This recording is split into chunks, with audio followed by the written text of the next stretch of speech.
Halo semuanya, sekarang kelompok kami akan menjelaskan teori pertumbuhan ekonomi bagian B, C, dan D. Di sini saya akan menjelaskan bagian B tentang teori pertumbuhan ekonomi. Yang pertama, menurut Adam Smith, merumuskan teori pertumbuhan ekonomi miliknya dalam buku berjudul An Inquiry into the Nature and Causes of the Wealth of Nations. Menurut pandangan Adam Smith, pertambahan populasi penduduk akan berdampak pada pertumbuhan dan perkembangan perekonomian. Yang kedua, menurut David Ricardo, pertumbuhan perekonomian pada suatu negara sangat ditentukan oleh tingkat pertumbuhan penduduknya. Jika jumlah penduduk bertambah, maka jumlah tenaga kerja juga akan bertambah.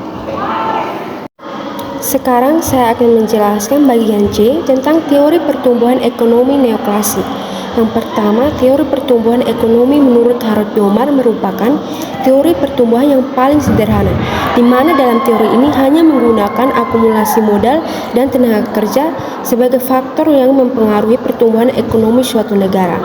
Yang kedua, teori ekonomi menurut Solzhenitsyn diasumsi bahwa perekonomian adalah tertutup. Dalam perekonomian, perusahaan memproduksi barang dengan kombinasi tenaga kerja dan modal.